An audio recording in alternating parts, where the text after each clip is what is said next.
দেখিয়েছিলাম fire service কর্তৃক, কিন্তু গতকাল তীব্র স্রোতের কারণে ফায়ার সার্ভিস দেখাতে মানে উদ্ধার করতে পারেনি। কিন্তু আজ সকালে কিন্তু সেই লাশটি ভেসে উঠেছে।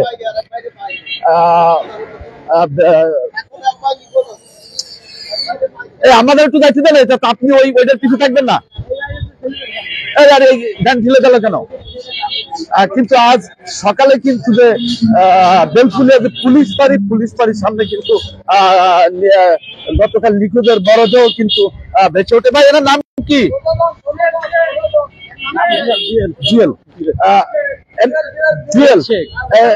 যার লাশটি মানে মরদেহটি আজ সকালে ভেসে উঠছে এবং নৌ পুলিশ সেটি কিন্তু সংগ্রহ করেছেন। সেই নিহতের নাম কিন্তু জুয়েল শেখ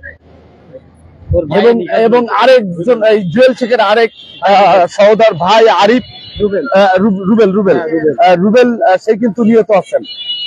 দর্শক আমরা দেখছি নৌ পুলিশ কিন্তু লাশটি নিয়ে যাচ্ছে ভ্যানে করে। আমরা যথাসময়ে স্পটে পৌঁছাতে পারে নাই, কারণ একটি দুর্গম এলাকা হয়, আমরা আমাদের যোগাযোগ ব্যবস্থা দুর্গম, আমরা কিন্তু সঠিক সময় পৌঁছাতে পারিনি। কিন্তু আমরা দেখছি যে লাশটি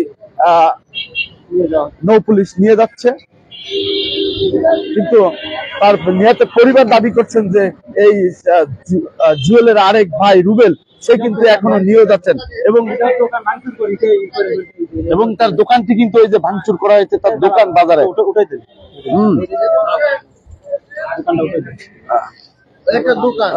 যে গতকাল যেখানে সংঘর্ষ হয়েছিল সে জায়গাটি যদি আপনাদেরকে আমি একটু দেখাই,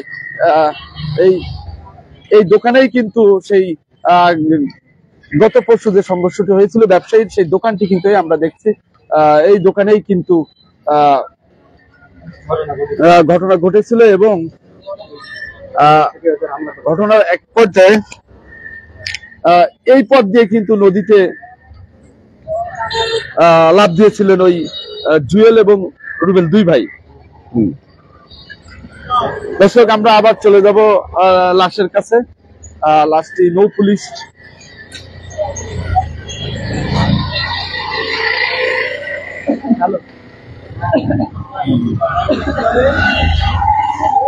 একবারে দ্রুত লাশের দ্বারা যাইতে হবে।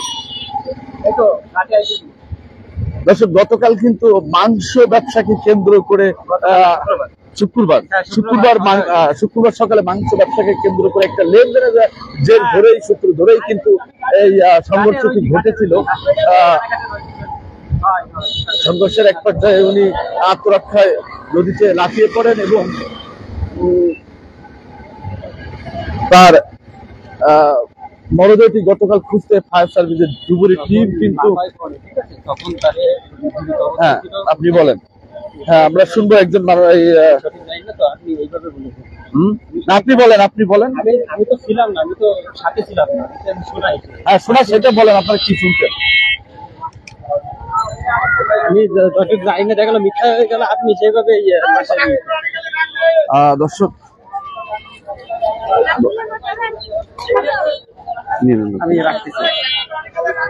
দর্শক আমরা একটু লাশের পাশে যাব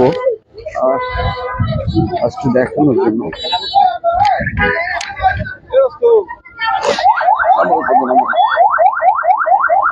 দর্শক লাশটি কিন্তু নৌ পুলিশ তত্ত্বাবধানে নিয়ে যাচ্ছেন।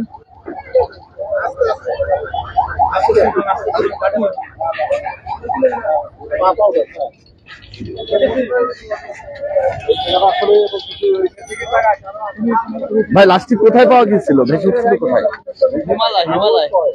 মানে নদীর চরে আর কি। হ্যাঁ আপনারা এটা কোথায় নিয়ে যাচ্ছেন মানে এখন? জি মানে মর্গে যাবে আর কি, মানে ময়নাতদন্তের জন্য।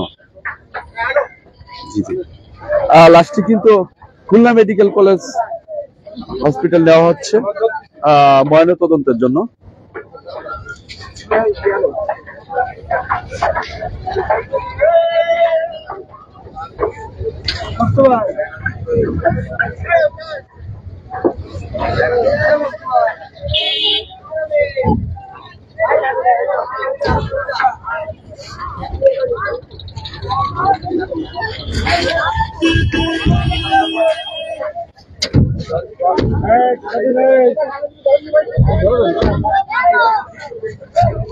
দর্শক, গেল শুক্রবার কিন্তু মাংস ব্যবসায়ীদের একটি লেনদেনের সূত্র ধরেই কিন্তু এই সহিংসতা ঘটে। সহিংসতায় এই জুয়েল কিন্তু আমার সিটা কই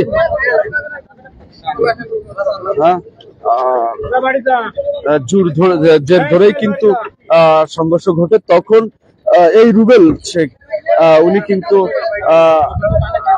মারির এক পর্যায়ে নদীতে লাফিয়ে পড়েন। তারপর থেকে উনি নিখোঁজ ছিলেন। গতকাল ফায়ার সার্ভিসের ডুবুরির টিম কিন্তু এই স্থানে কিন্তু উদ্ধার অভিযান চালিয়েছিল। তারা তাদের নদীর তলদেশে যে উদ্ধার ড্রাইভ সেটি কিন্তু দিয়েছিল। তারা বলছিল যে যদিও থাকে কিন্তু স্রোতের কারণে নির্দিষ্ট স্থানে লাশটি নাই।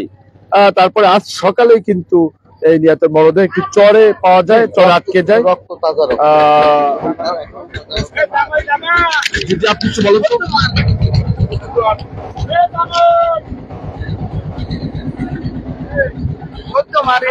প্রিয় দেশবাসী, লাশ, আমি হচ্ছে শিলগাতে 8 নম্বর ওয়ার্ডের ইউপি সদস্য। আমি জানতে পারলাম যে টাকা পয়সা লেনদেনের বিষয় নিয়ে তার নিজের দোকানে এসে একটা তর্ক বিতর্ক, একটা ঠেকাঠেকির মধ্যে দিয়ে একটা লোক অ্যাক্সিডেন্ট করে সে তো মারা গেছে। মারা যাওয়ার পরে তারপরে ঘাটের কিছু মাঝিরা তারা আপনার রুবেল জুয়েল দুইজনকে কারণে পাওয়া যাচ্ছে না। দুইজনকে যেভাবে মর্মান্তিক ভাবে মানুষের সামনে সন্ধ্যা 6টা থেকে 7টা তামাদিক মেরে নদীতে ফেলাই দেয়। ফেলাই দেওয়ার পরে আজকে শুক্রবারের ঘটনা। আজকে সেই মানুষটার লাশ হচ্ছে তাজা রক্ত সদ্য লাশ, রক্ত লাল রক্ত বেরোচ্ছে। একটা লাশ যখন নদীতে থাকে তখন লাশটা একেবারে নষ্ট হয়ে যায়, নষ্ট হয়ে একেবারে পচে যায়, গলে যায়। আজকে সেই লাশ নদীর থেকে দেখলাম যে ব্যাপার, লাশটা উঠে দেখলাম যে তাজা, এখনো লাশ সবচেয়ে পারিনি নরম। আমি নিজেই মেম্বার, নিজের হাত দিয়ে উঠে দেখলাম এই মানুষটাকে কিছু মুসলিম এই জায়গার যারা মাদকের সাথে জড়িত, সন্ত্রাসের সাথে জড়িত, যারা মদ খেয়ে তলাশ চালায়, তারা থাকে আপনার এই জায়গায় রুবেল এবং জুয়েলকে দুজনকে একেবারে বের করে দেয়।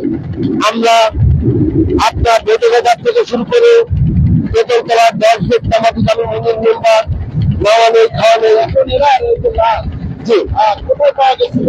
হিমালয়, আজ রাতে হিমালয়ের সামনে পাওয়া গেছে লাশ। শুক্রবারে আপনার হচ্ছে টাকা পয়সার লেনদেন নিয়ে একটা কথাবার্তা করে এরই ভিতরে দ্বিতীয় ব্যক্তি থেকে দেশের পরিস্থিতি খারাপ,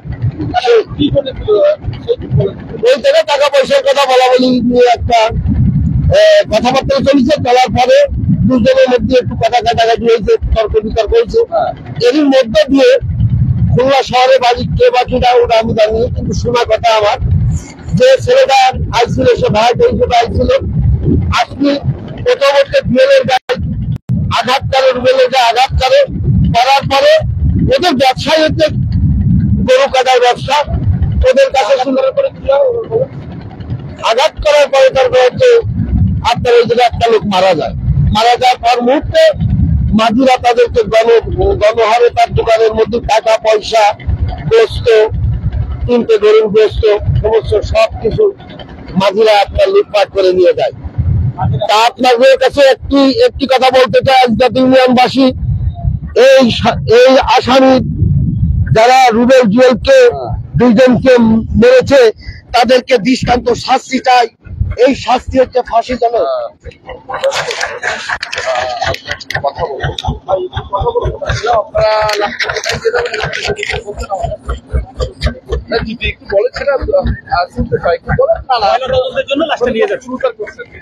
আমরা এটা ময়নাতদন্তের জন্য নিয়ে যাচ্ছি মেডিকেল কলেজ হাসপাতাল।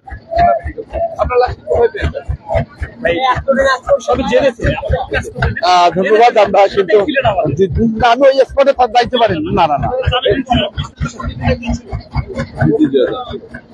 দর্শক, নৌ পুলিশ কিন্তু তাড়াহুড়া ব্যস্ততার মধ্যে আছেন। তারা লাশটি নিয়ে এখন খুলনা মেডিকেল কলেজ হসপিটালে যাবেন, সেটি সুরতাল ময়নাতদন্তের জন্য। দর্শক, আপনাদেরকে দেখিয়েছি। আসলে আমরা সঠিক সময়ে স্পটে পৌঁছাতে পারিনি দুর্গম এলাকা হওয়ার কারণে। তো খুলনা প্রতিদিন লাইভে এতক্ষণ যারা যুক্ত ছিলেন সকলকে আবারও ধন্যবাদ জানাচ্ছি, এবং খুলনার সব অন স্পটের তথ্য পেতে খুলনা প্রতিদিনের চোখ রাখুন। ভালো থাকবেন, সুস্থ থাকবেন। আমি মাসুদ এখনই বিদায় নিচ্ছি। আল্লাহ হাফেজ।